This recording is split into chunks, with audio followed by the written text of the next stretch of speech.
Prince Harry and Meghan Markle are once again using tragedy to try to further their agenda, this time via CBS interview talking about the dangers of the internet while offering absolutely zero solutions. In fact, I just got done watching it. And so you'll actually see my full reaction, initial reaction to the interview in this piece. But what I found very frustrating as I was going through is that there was a lot of talk about the dangers of the internet and that there are things completely out of your control, and that most of it seemingly is completely out of your control. But join this parenting group and we can help you. I just don't think Harry and Meghan really have much to offer in this scenario. And in fact, even Harry seemed to think that he had nothing to offer in this scenario and that their organization didn't have much to offer, as he seemed very distant from his wife throughout this entire thing. And so I feel like this is once again a situation of the Sussexes taking advantage of tragedy to suit their own agenda and trying to push and compare themselves to parents who have experienced the ultimate tragedy just because Meghan Markle allegedly had some negative thoughts while she was pregnant with Archie. I've never personally believed that particular scenario. So you guys are going to see my initial reaction to this interview because I got to say, I was flummoxed. Let's just say that. I was flummoxed. I didn't quite see how this thing is going to help anyone. But maybe it does. I hope for the parent it does. But to me, this seems like a very self-serving piece for Harry and Meghan, and that is absolutely no surprise.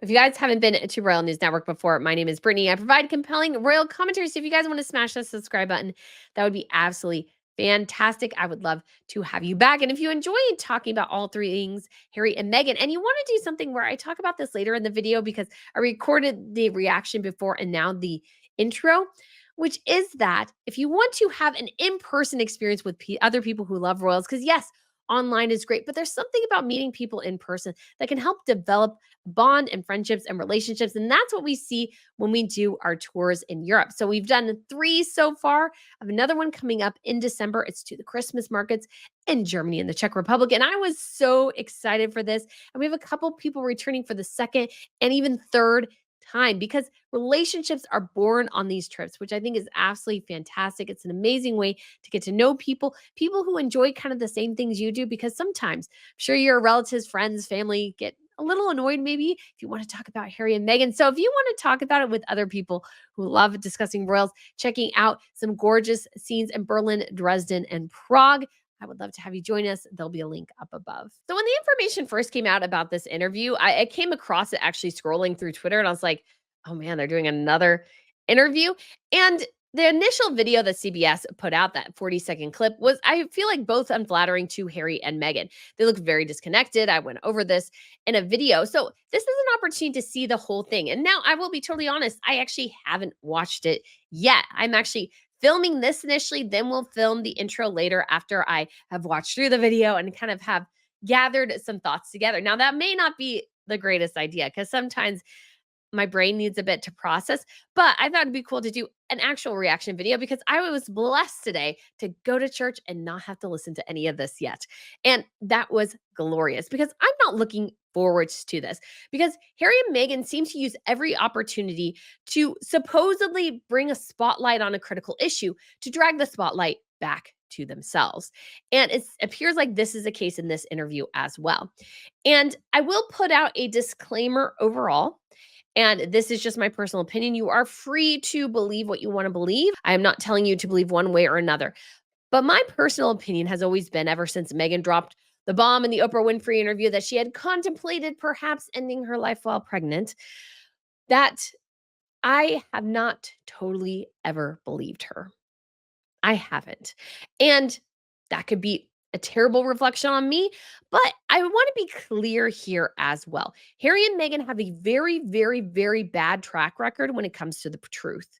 They have a very bad track record of it. And I thought a commenter on the Daily Mail actually did it pretty well here. So this was just a comment on an article about this interview. It says she does not want anyone else to not be believed. The problem is that Meghan has told so many stories and made so many statements that have been proved to be untrue that it is difficult to believe anything that she says. And this is true. Your testimony is only as good as your ability to tell the truth. And Harry and Meghan have a terrible, horrible track record with the truth. I mean, obviously, we had the absolutely brazen paparazzi chase story in Manhattan, which makes zero sense. Anybody from Manhattan didn't believe them. No celebrity came out and supported them because they all knew it was bub kiss. And Harry and Meghan dragged out the encounter by not going back to the hotel like kind of dumb people. They just kept circling around and around and around. Like, why? You're just dragging it out. All they want to do is see you go to your hotel and then leave you not alone. But Harry and Meghan have to play games. And so they didn't want to do that. Of course, we also have the Oprah Winfrey interview. The strong implication by Meghan that the reason Archie didn't get a title was because of his skin tone. That is categorically untrue. Letters of patent said only the children of the firstborn son of the Prince of Wales gets titles. I know that's kind of complicated, but essentially just saying that Prince William, because he was the firstborn son of the Prince of Wales, his children deserve to have titles because they will one day be the children of the king. Harry and Meghan, they will only be the grandchildren of the king, and then the niece and nephew of the king. Nothing more than that. So there just wasn't really any reason for them to have a big old title. Then we also have, of course, them getting married 3 days before their wedding. Meghan in the chicken coop at their Montecito mansion, giving this kind of glorious, sort of romantic, and obviously very, very scripted telling of a tale that even Harry looked down and looked guilty about, that they had gotten married 3 days before their wedding. Because, all the hubbub and baloo, the $30+ million that the British people splurged on her wedding, she didn't really want it. Guys, all she wanted was a little quiet ceremony with Harry. I mean, just even the BS of saying that, it just rings untrue. If you really wanted a small wedding, Princess Beatrice managed to pull that off. She 100% did. I know it was within the chaos of COVID, kind of in that place, but she managed to do it. Harry and Meghan could have done it too, but she wanted the big wedding. But then the Archbishop of Canterbury had to go, I don't know what they're talking about. Yes, I came over and talked to them, but I couldn't marry them because you can't do that. And so, again, their track record with the truth is a very, very suspect. And because of that, this whole interview is already on a little bit of an edgy playing field. And because of that, this interview already is a bit suspect. You don't know how much of the truth is going to come out of their mouths and how much of, you could say, gaslighting, misinformation, misdirection is. So I will say up front, again, I don't totally believe Meghan Markle. I think Harry is a bit more gullible and he believes certain things, but I also want to say too, not only do they have a bad track record with the truth, but Meghan Markle appears, from the best I can gather, even just a little bit I've read in Spare and stuff, is more than willing to up the drama in order to, you could say, manipulate her husband. Because again, I go back to this little section I happened to pull out on something completely different. I was looking for something and I was reading through this going, oh my gosh, this dramatic rendition of her going to the grocery store, her coming home because a couple people took pictures. We only have 2 pictures of this encounter that ever saw the light of day. And she was collapsing on the floor, crying and inconsolable. And to be quite frank, that sounds really fake to me because she still managed, of course, to get dinner all ready for Harry. Now, of course, that can happen, but honestly, I don't believe it. And I believe it is possible, and people do this, manipulate others by claiming to have very dramatic events or thoughts. Not saying that every case is like that, but that is a reality. It is a possibility, and one that cannot be ignored in this instance, because we do have other instances of Meghan seemingly doing dramatic things to get a reaction from Harry. I mean, it's been reported that she basically told him, I will break up with you unless you write a letter to the press telling them to stop being mean to me and stop with all these quote unquote racist articles, which were only like a handful of what I would more consider tasteless pieces. And some of it probably came from, to a certain extent, a cultural difference between the UK and the US. Sometimes people just don't understand everything. So there should be grace given. But the drama that Meghan has brought to the royal family did not exist before. I've been watching royals for 10 years. I have never seen such a drama queen as Meghan Markle. Never seen it. It's just gone from 1 to 11. So to me, when I see some things that Meghan Markle says, it's always with that tinge of, is she telling the truth? And again, her testimony on this issue can only be as good as her ability to tell the truth. So we are going to watch this today. And again, I have not actually seen this. I was blessed again to not have to watch it, yes, yet today.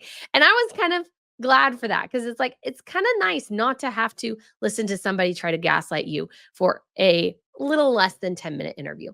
So we are going to check this out today and see is any of this.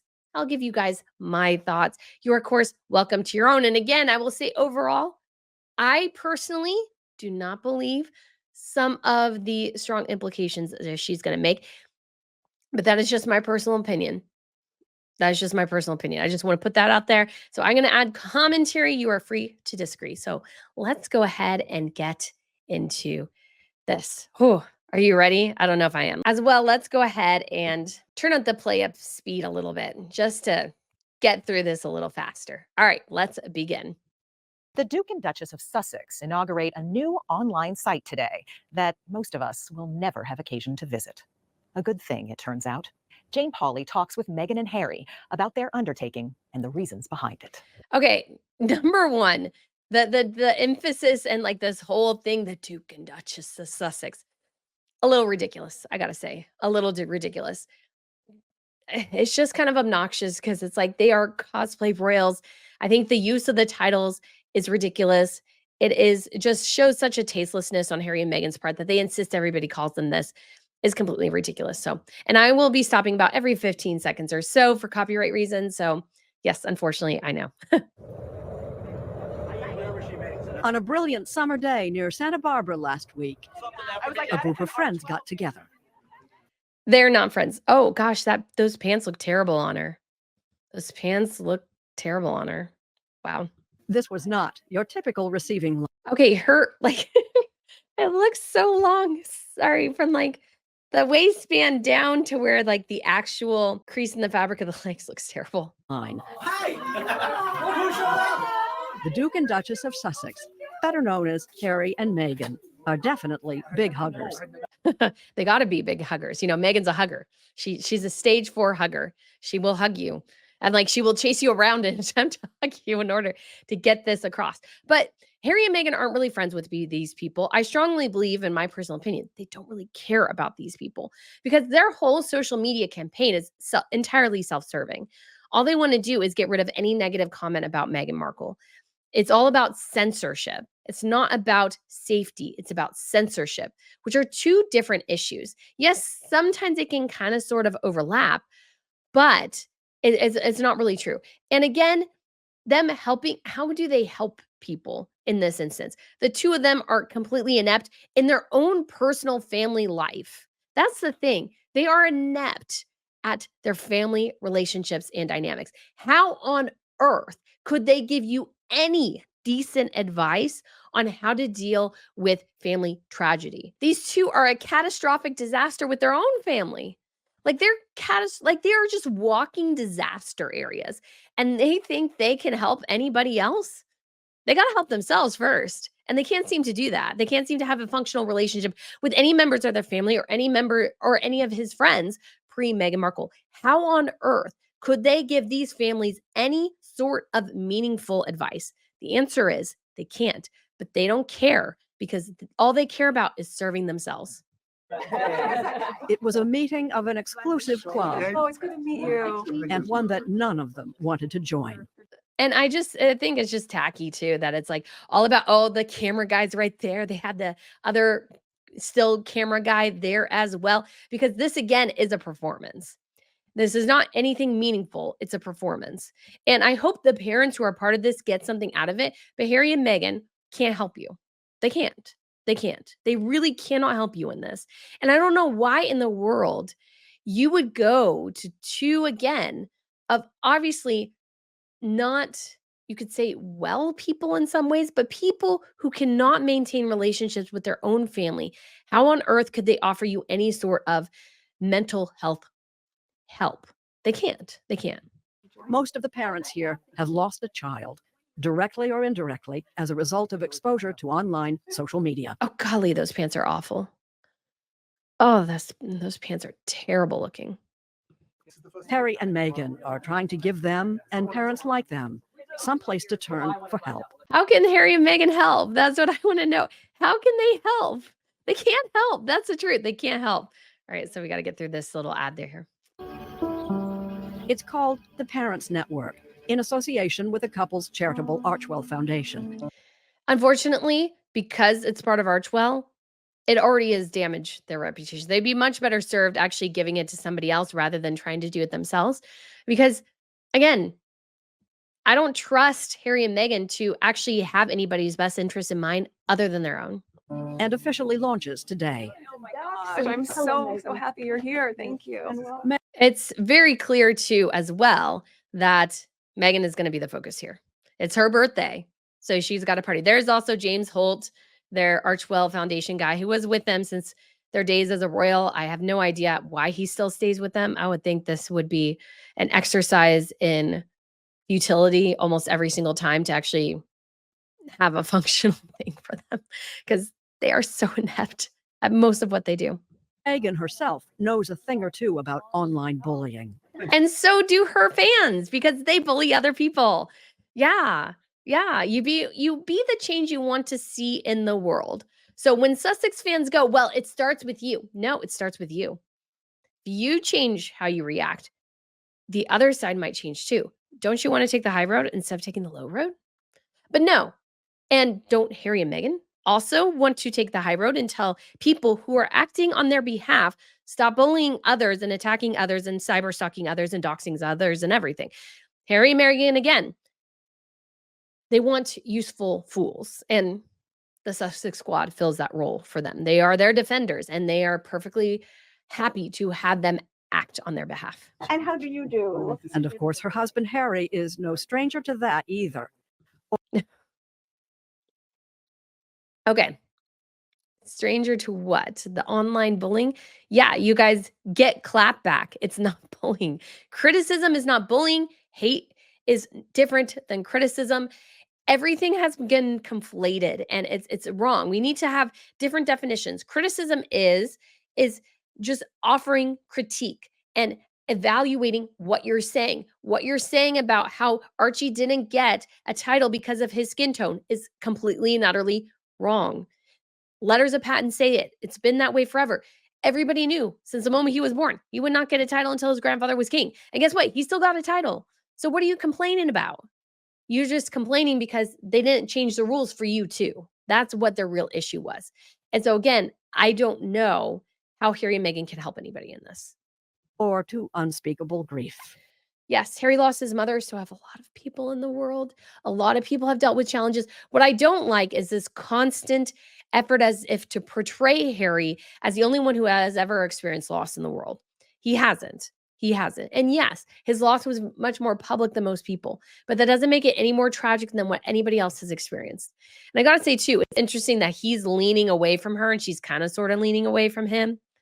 Kind of the V right here. And his eyes here are kind of weird. Like she's like focusing in on Jane, and Harry looks very worried about all this. The central topic is the loss. Okay, hold on. Let's I want to get back to that. He looks out of it, man. He looks out of it. Goodness gracious is me. And she looks kind of she's very much on. You can feel it. It's the mask. The mask is on for Meghan, and Harry looks honestly, he looks a bit out of it, to be quite frank. He doesn't look like he's quite there. And again, I say this and I don't mean to be mean, but seriously, his hair is looking really bad up top. I think he needs to figure out a different hairstyle, because like the top is looking bad, Harry. And I don't think it makes him look good to kind of continue to fake it. It doesn't show as much when it's up front, but man, from behind it's looking bad. And you can just see it here. Is the loss that these families have suffered. Stories that need to be shared because the parents who are listening who have not suffered a loss think that they couldn't. Okay, so then why are the two of them talking? This irritated the heck out of me at their World Mental Health Day event, is that the only video we got was of them. I don't give a crap about them in this instance. And the reason is that it is always, and this is the same thing with Invictus Games, and I've said the same thing. It is always the case that watching the parents speak about it is only always going to be more impactful, more helpful than having the two of them do it. How are two privileged royals living in a $14 million mansion supposed to help any parents in the country? Like, seriously. except for if you have a child who's experienced online bullying, why would you want to hear how are the two of them supposed to help you? The best thing that Harry and Meghan can do is give a platform to others, but it's all about them. It is all about them. Every single time, it's all about them. And yes, maybe some of the parents don't want to share their stories, but if they are going to have a platform like this, and this is like it in any charity, nobody's going to force anybody to speak. But if you're a part of AA, and let's say there's a big commercial for like the Super Bowl or something, and you want to give a platform to AA, what you do is have somebody who's gone through AA speak. You don't need a celebrity sponsor. What you need is somebody who's gone through it. Yes, celebrities have gone through AA, so that would be helpful too. But you need real stories of real people. The thing is, they have a terrible track record with the truth. And because of that, anything they say is suspect. And they cannot help people or the general public because they have nothing worthwhile to say on this topic, in my personal opinion. But they could. They certainly could. And that's, I think, one of the scariest things that we've learned over the course of the last 15, 17 years that social media has been around, and more so recently, is the fact that it could happen to absolutely anybody. Yes, it can happen to anybody. And it's, of course, they're going to move it to, well, it happened to Meghan. She experienced all of this. And isn't it so terrible for Meghan? Yes, it is bad when you experience some trouble online. But don't you think people who go through this who do not have her same access to resources, like, isn't that more important than whatever Meghan has experienced? I'm sorry, but it is. Because if you're a parent and you're struggling to figure out how to deal with this, I'm not sure how a Duke and Duchess are supposed to help you. And I think that's what's great about what Catherine and William have always done is I feel like they always try to bring the spotlight to somebody else. And we saw this even in a video of Prince William not too long ago, where the video started with him, but then it went to all these other people. And that was great because yes, you watch the video to begin with, and Prince William will be the one who brings you in. But he was only there for like the first 10, 15 seconds. And then the rest of the minute-long video, or however it was talking to a whole bunch of other people. That's how you do it. You don't do this because this is self-serving. This is another chance to do a woe is me narrative. That's all this is. And it's not to help anybody but themselves. I mean, we always talk about in the olden days, if your kids were under your roof, you knew what they were up to. At least they were safe, right? And now they can be in the next door room on a tablet or on a phone and can be going down these rabbit holes. And before you know it, within 24 hours, they could be taking their life. Okay. That is a parenting issue. Why? And I'm not a parent, but like what you could do, and I know parents who do this, is why does your child even have a tablet alone in their room? Why does your child have a tablet alone in their room? They shouldn't. They probably should not. And that is a parent issue.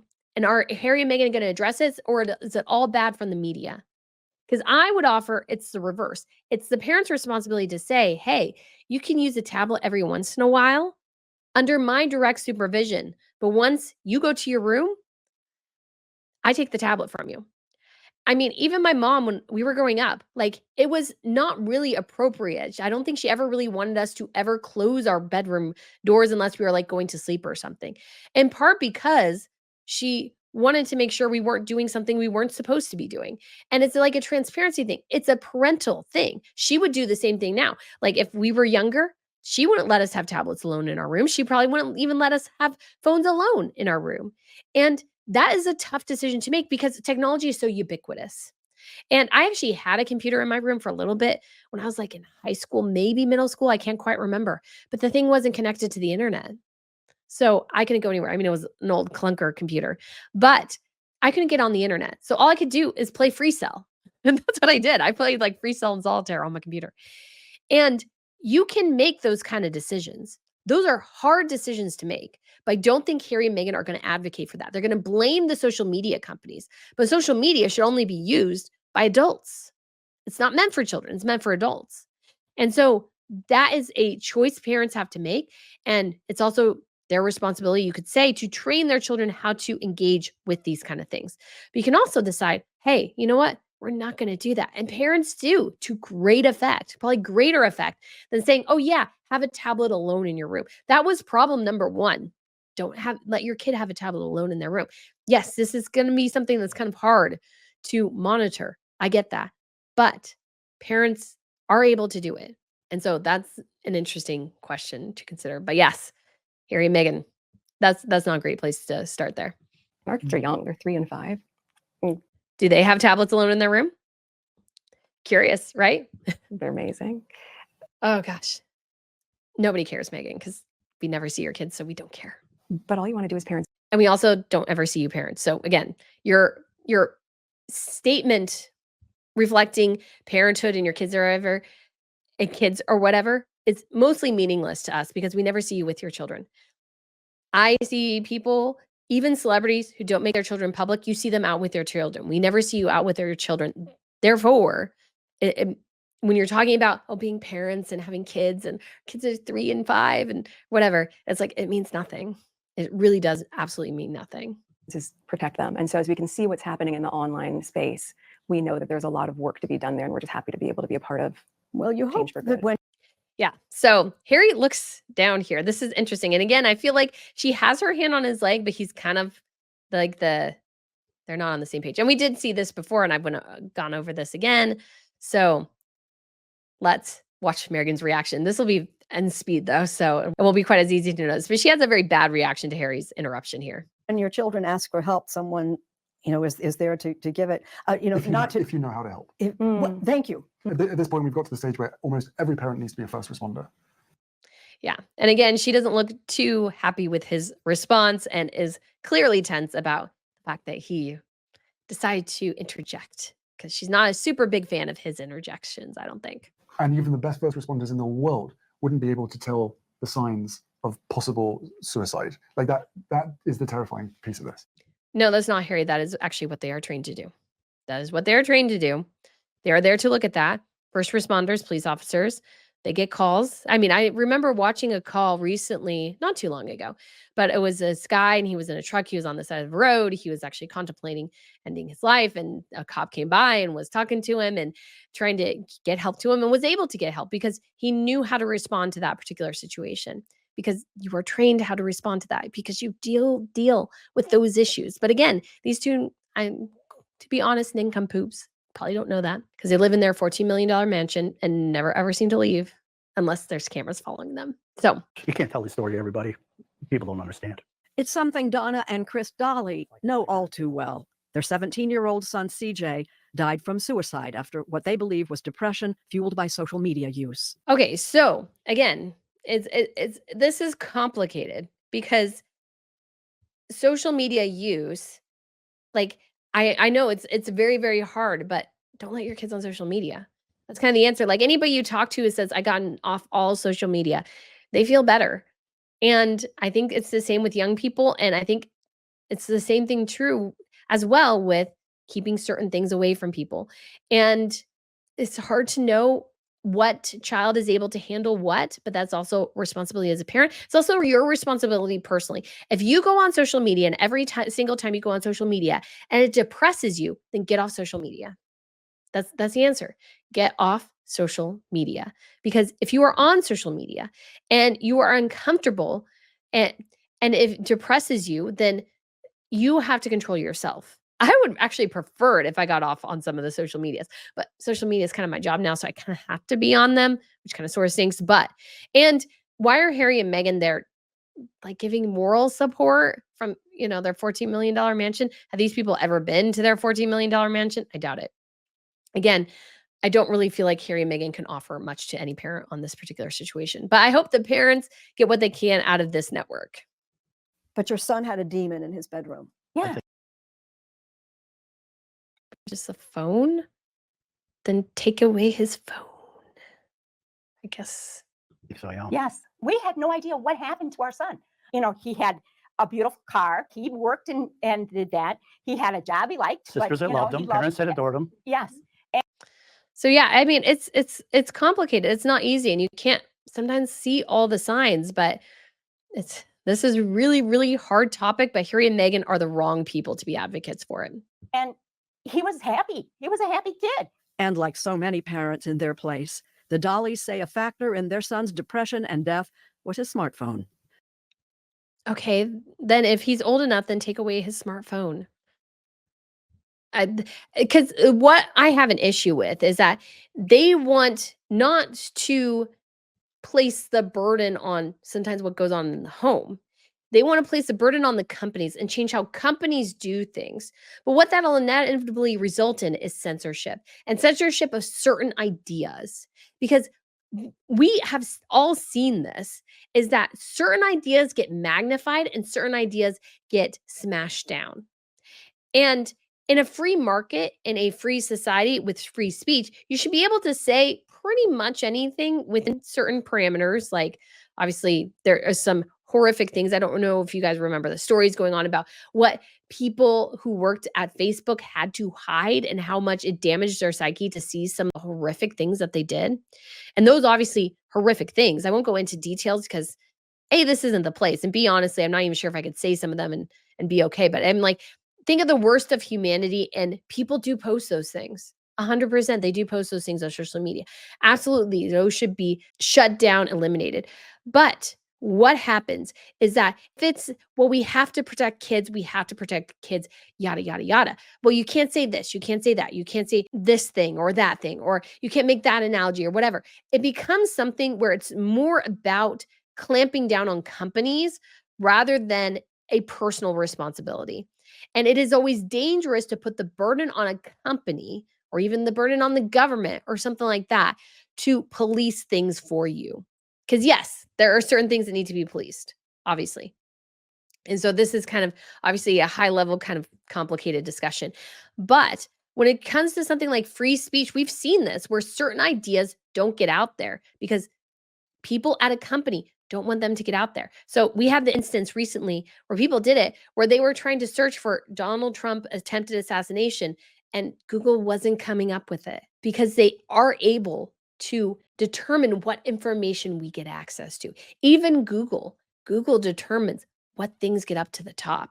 Now you can pay to get your ideas up to the top, of course, but at the same time too, there are instances where Google puts things that they don't want people to access in page 4 or 5 because they would like this other article, this other piece of information to get out there first. This is 100% happening. And Harry and Meghan are advocating for that even more. And I'm against that. I am for personal responsibility regarding social media use and the free exchange mostly of ideas. And, obviously no doxing, no trying to get personal family information, something like that. But there is a personal responsibility factor, and there is a company responsibility to eliminate terrible things that people post online. But and we're talking like instances of violence, animal cruelty, et cetera, et cetera.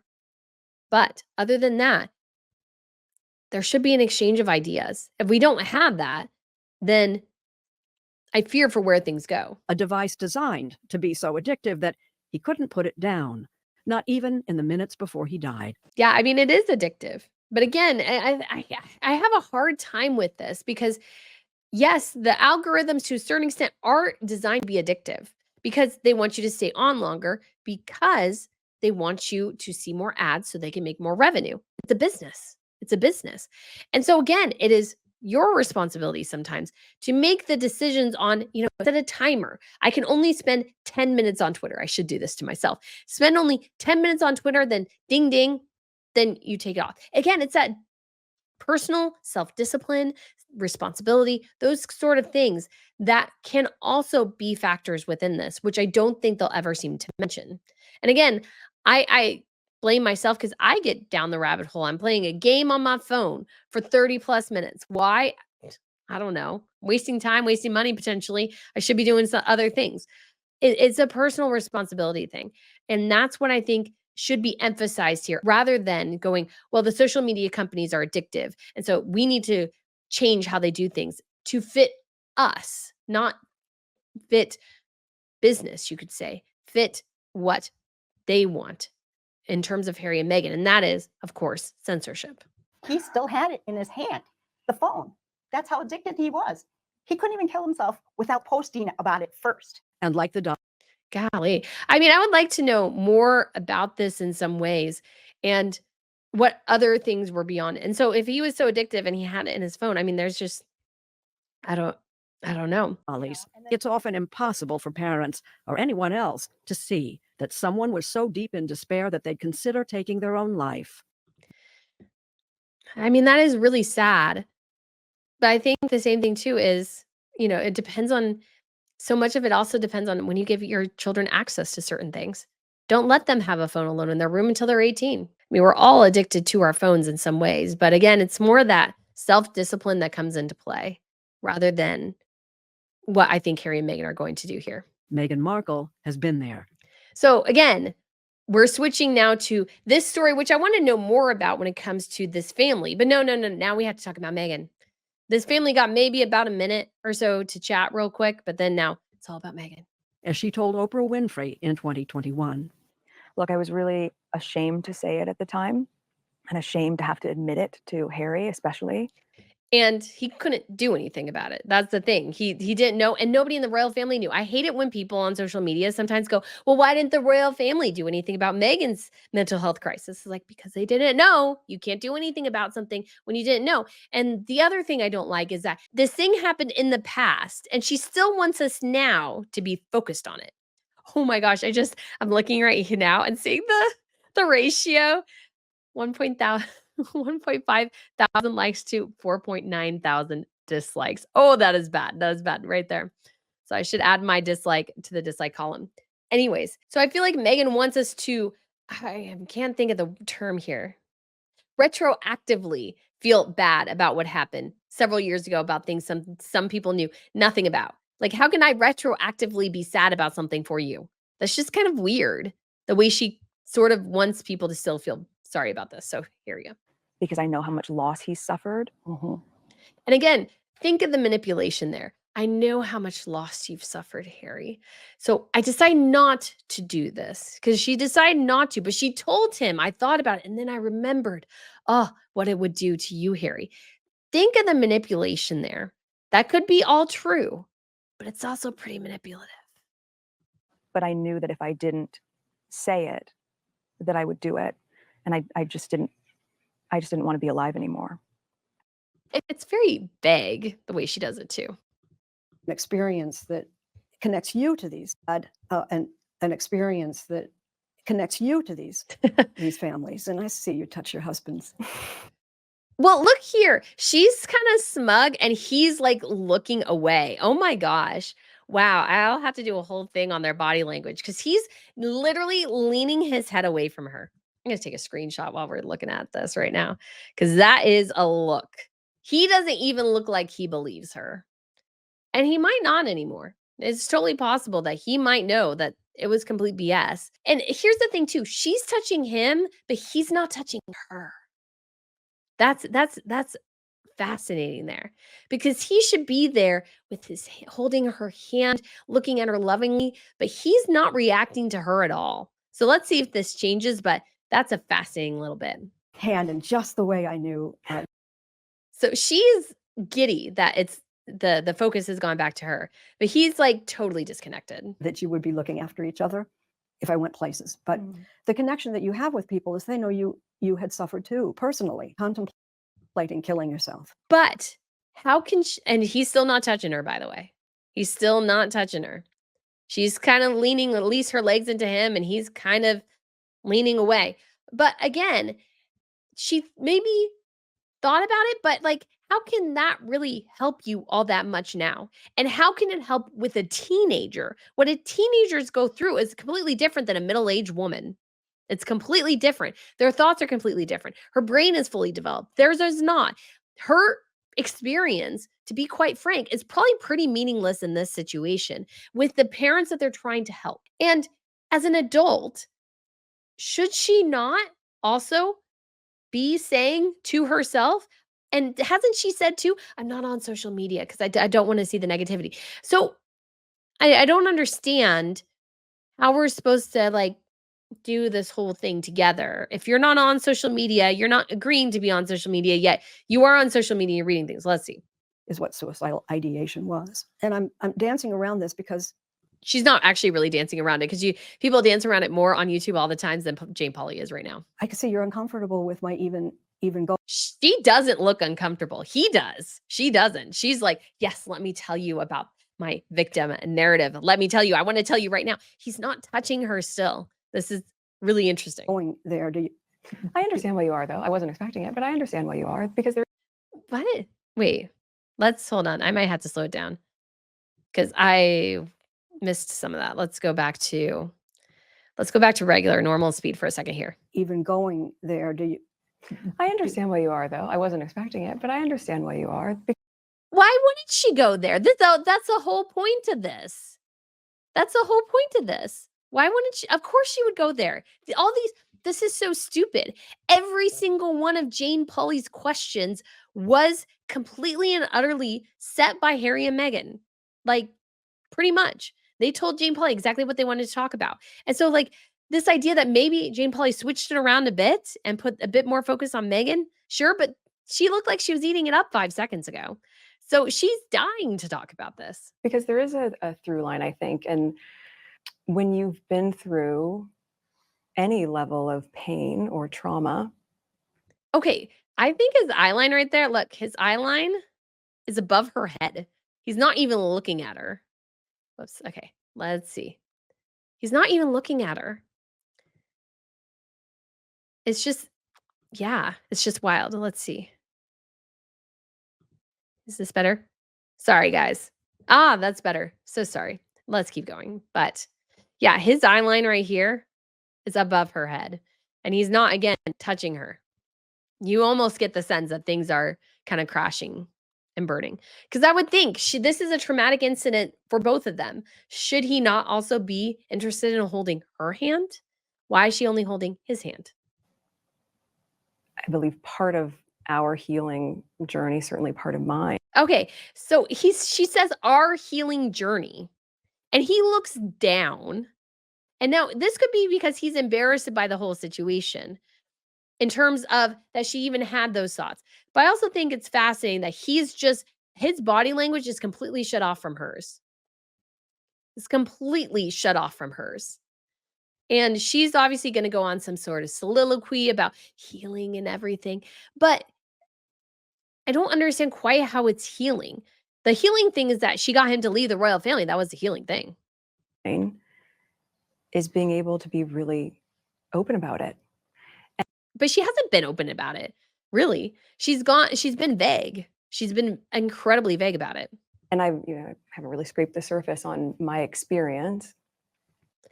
Oh, feel the actress coming through here. This is Rachel Zane from Suits right here. But I do think that I would never want someone else to feel that way. And I would never want someone else to be making those sort of plans. And I would never want someone else to not be believed. But her fans are some of the worst offenders online. She can't say that truthfully, really, because she is not able to do that well. If she truly does feel that way and she wants to be honest with herself, the first thing she needs to do is address her own fans, the people who act on her behalf. They call themselves the Sussex Squad. They're well aware of them. They created signs and put them up in Nigeria. They go after people like me and Taz and Murky Meg and so many other people, Megan's Bowl, all those people, and say horrible things, try to dox them, find personal and family pictures, all these sorts of things to make people feel bad. I mean, it was really terrible when I just happened to be in the same country a week before the Dusseldorf games for Invictus. And people on the Harry Meghan side blew up because they thought I was crazy. I was like, no, you guys are the crazy ones. They thought I was going to go to Dusseldorf and disrupt the games. I was like, no, I'm a normal person. If I went there to cover them, it would be to cover them like a real human being, not the crazy. And so they're the crazy ones. They're the ones who scare me more than just about anything else, is that they'll do something. So the first thing Meghan needs to do, she doesn't want people to feel this way, the way she felt and everything. The first thing she needs to do is address her own fans. And that's what Harry and Meghan have refused to do so far. So if me voicing what I have overcome. So I just put this on 1.25. And so imagine how long that pause was. That was a long pause. Even here, that was a long pause. Will save someone or ask or encourage someone in their life to really genuinely check in on them and not assume that the appearance is good, so everything's okay. But she literally went and did an appearance and looked okay. So it's just to me, she like is trying so hard to be earnest, but it just doesn't ring true. And how is her experience going to help anyone? Like, really, think about it. She was a royal in a palace, having people who could monitor all her social media. She is not a 13-year-old girl at home alone on the couch, posting a picture to Instagram and getting 1,000 negative responses from her friends, her supposed friends or whatever, or it being traded around school or something. That's not what Meghan Markle experienced. So how can her experience be brought in? Because she was getting reactions from strangers, and strangers, yes, their comments can hurt, but it's so much worse when it's someone you know. And that's what I feel like so many people online experience, especially teenagers, is sometimes it's blowback from strangers, but oftentimes it's blowback from their own friends, people who are trying to undermine them in schools and stuff. At least that's was my experience in school. So I feel like her situation is almost meaningless in some ways. Again, in this particular instance of the people she's trying to help. If you're trying to create an online group for famous people who have had mean things written about them online, Meghan Markle would be the poster child for it. She'd be great. But when it comes to teenagers, young adults, or children who have access to the internet, who are going through social media and having bad reactions, Meghan Markle is not helpful in that situation. Then that's worth it. I'll take a hit for that. What hit?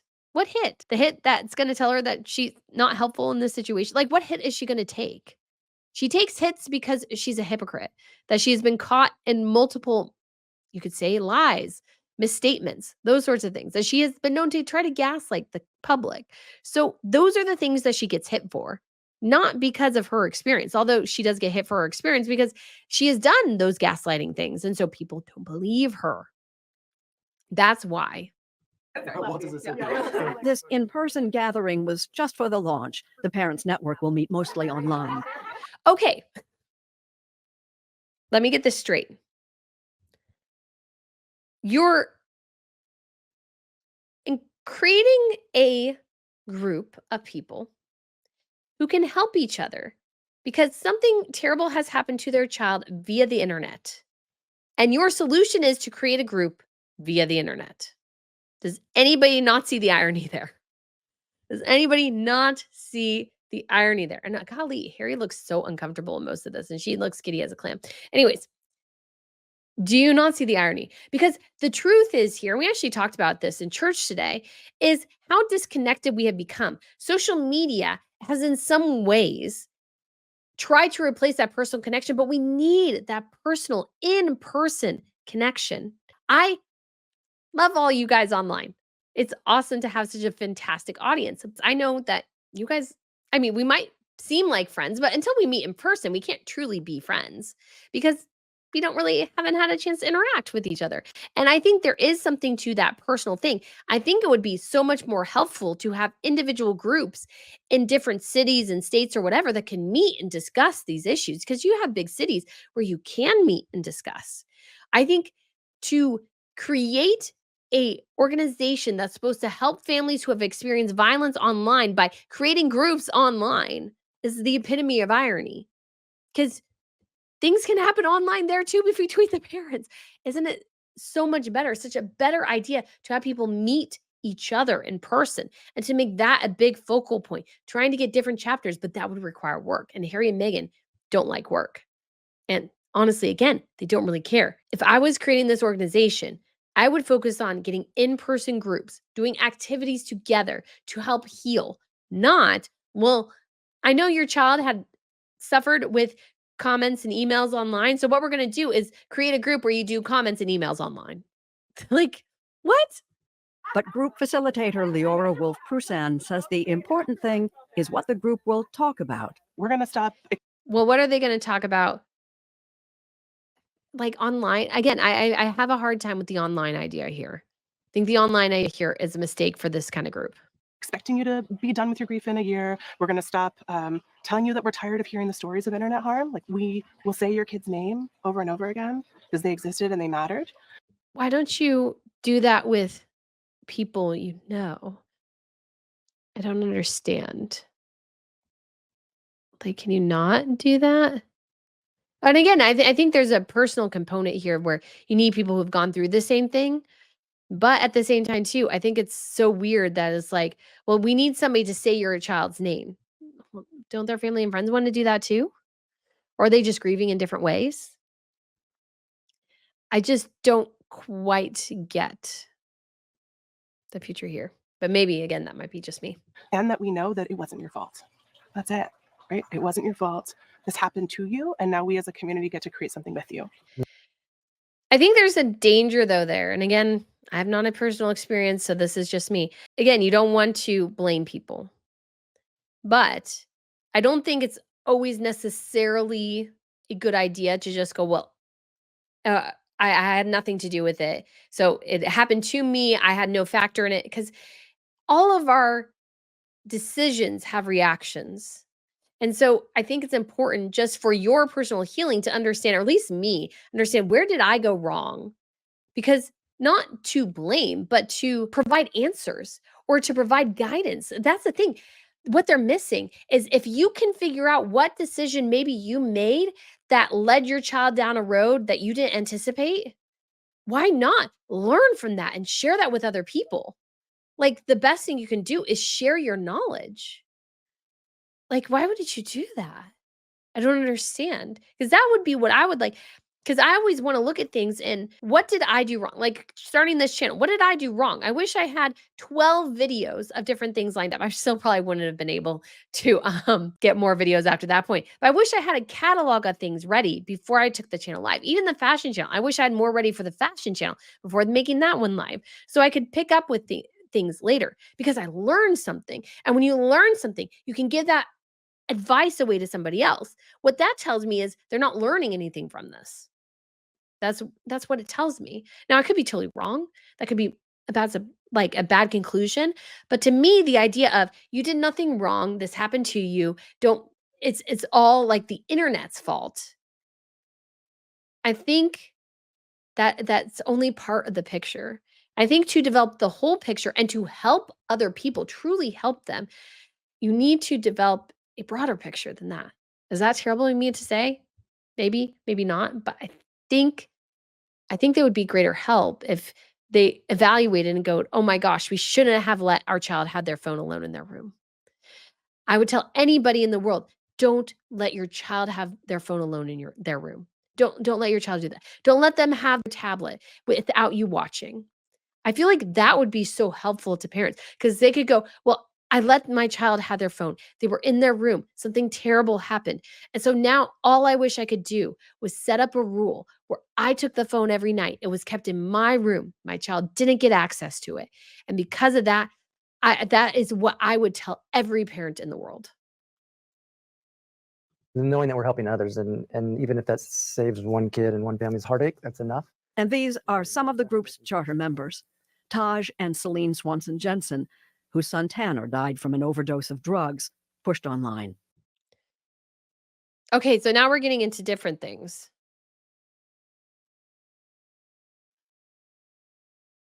Okay, now I don't understand totally what this organization is about. And again, this is kind of the problem with Invictus, Heart of Invictus and everything. Okay, so their child got access to drugs online and had an overdose.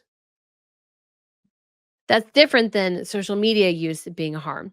Yes, social media use could have also pushed the drugs, but again, it's like they're so disconnected, it's kind of hard to become part of this group, I feel like in some ways, is because there's a disconnect. Again, what is specifically this supposed to be focusing on? Online harm that is so incredibly broad.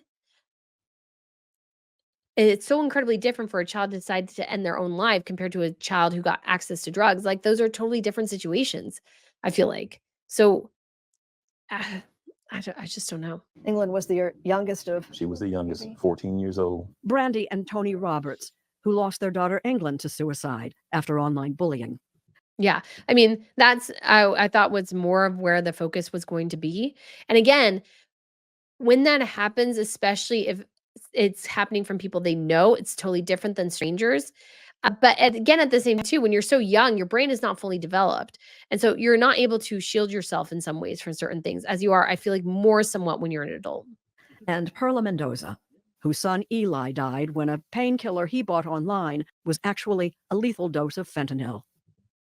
And again, totally different situation. I feel like that's totally different. Sorry, I'm just having a tough time because bullying online is one thing. Being depressed online is also another thing. Buying drugs online is a different thing. These are all very different things. Yes, the online is a key factor, but all the like secondary things are totally different. And so to a certain extent, I feel like this organization could be less effective at helping others prevent things, because right now this sounds like a more of a place where they can congregate and grieve together, and that completely and totally has a place. But if this is designed also to help people, you have like at least 3 different scenarios so far. So how are these 3 different scenarios? Are you going to have a track to help each one of them? And again, these are just simple questions. And if the parents need a support group, I feel like that's different than trying to help you. So I don't know what this thing is supposed to do. Thank you for being here, but I have to, ask, why would you do this? Why would you do this? Yeah, I mean, that's a good question, especially with 2 inept people like Harry and Meghan. But again, it's the glitter of royalty still shines a bit, enough to get people to go, yeah, I'll do this because I get to hang out with royalty maybe a time or two for a self-promotional moment and some pictures. The simple answer is so others don't have to live what we've lived and will continue to live. I don't expect. So like they're wanting to help others, and I get that.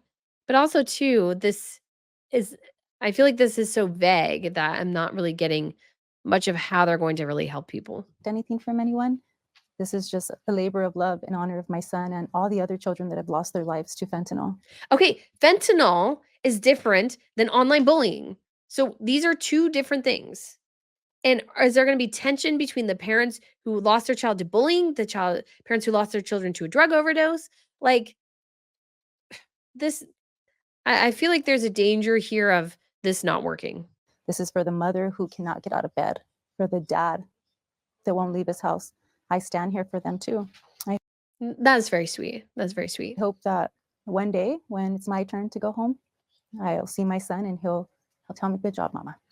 The idea here is that there is comfort and power in numbers. So yeah, I would imagine that is James Holt again. That might be actually a Sussex team member there. There's Harry. But again, power numbers, and we'll see if this works. But the problem too is that Harry and Meghan turn off a bunch of people. So a bunch of people won't investigate it because Harry and Meghan, and honestly as well, I feel like your church and local community can help you a lot too. There's groups within your community that can help you where you can meet in person, grieve in person, talk in person. Again, the disconnect and the irony of creating an online group for parents whose children have been harmed online just seems odd. With the goal, as Harry himself once said, of turning pain into purpose. Harry hasn't turned his pain into purpose. He's turned it into more pain for pretty much everybody else. And his poor family. 2 of you, this is it's a modest beginning. Oh man, Harry just does not look connected here. He does not look connected. But somebody said the modest beginning, Meghan didn't react well to that. Let's see. It's not an army of parents yet. That's funny. It's not an army of parents yet. And I don't know if they'll get that many because I don't think this is set up well. This is not set up well from what I can tell. I hope, again, the parents get something out of this. But the truth is that I think it's too broad, and you have situations that are radically different. Radically different. I feel like the parents whose child has experienced bullying, they should have their own group.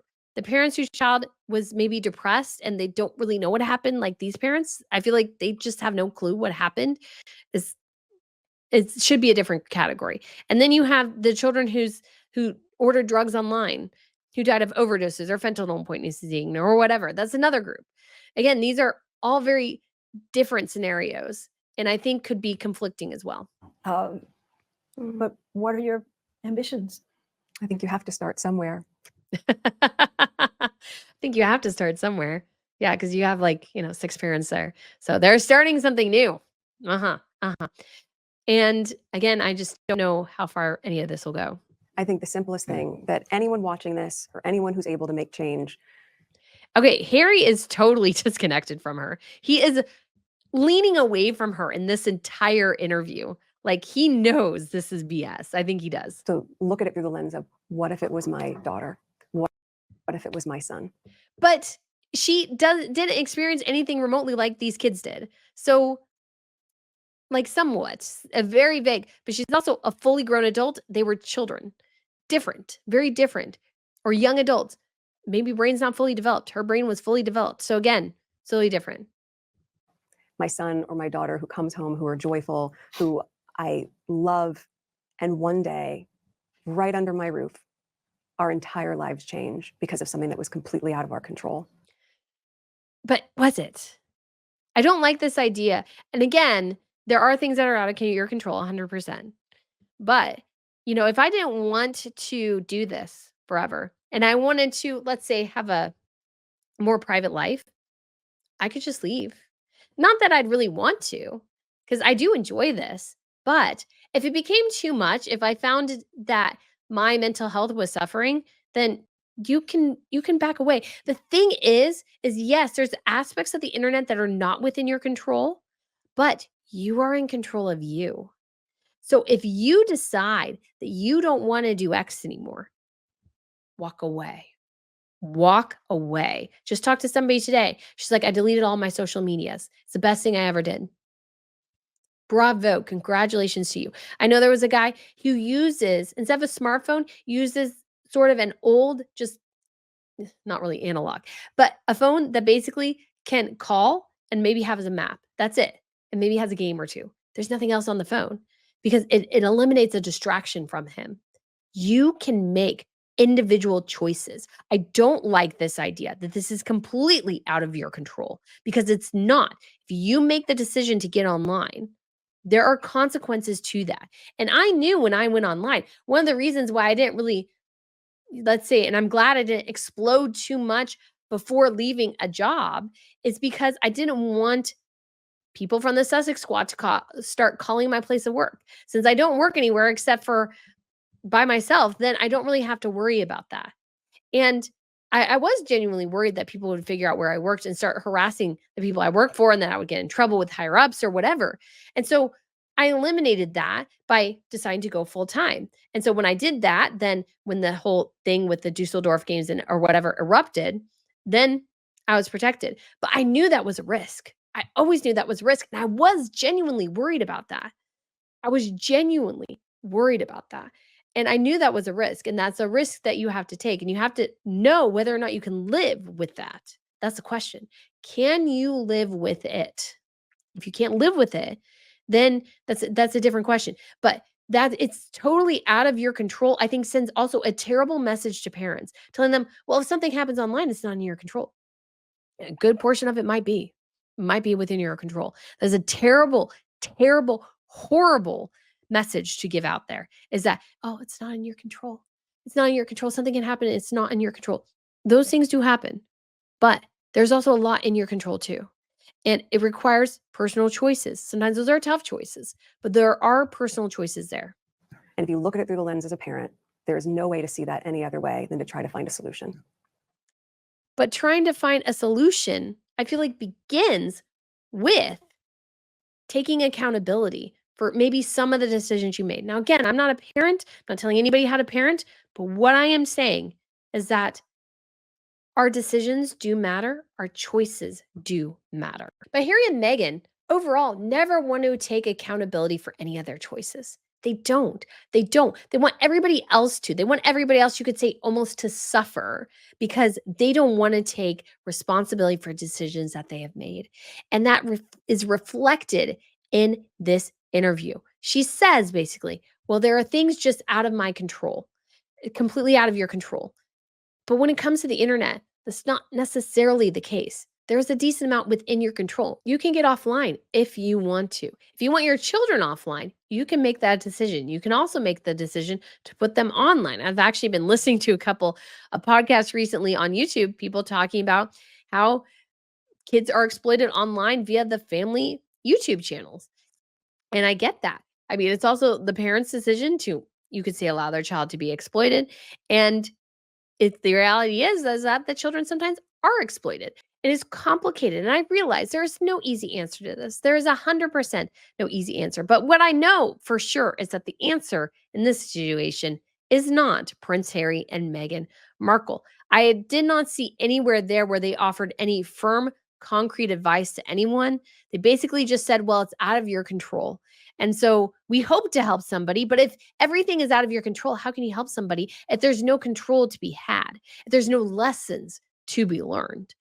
But Harry and Meghan, again, they don't seem to care about that. And Harry didn't really speak much. It was this if he was told, hey, don't talk too much because I don't really want you to. Meghan talked most of the time, and Harry looked completely disconnected. So you got to wonder what is going on behind the scenes. That may be a video I have to do at a different time because I did the first video where it was clear that that she had a negative reaction to what he was saying. But it's also clear as well that he was not engaged in this interview at all. He was not engaged unless he could add a little bit. He really wasn't included in this much. And it is reflected in the final product. So guys, let me know what you think of this video. Let me know what you think of Harry and Meghan and Jane Pauley. I'd love to get your thoughts. Thank you for watching, and I shall see you soon. Bye.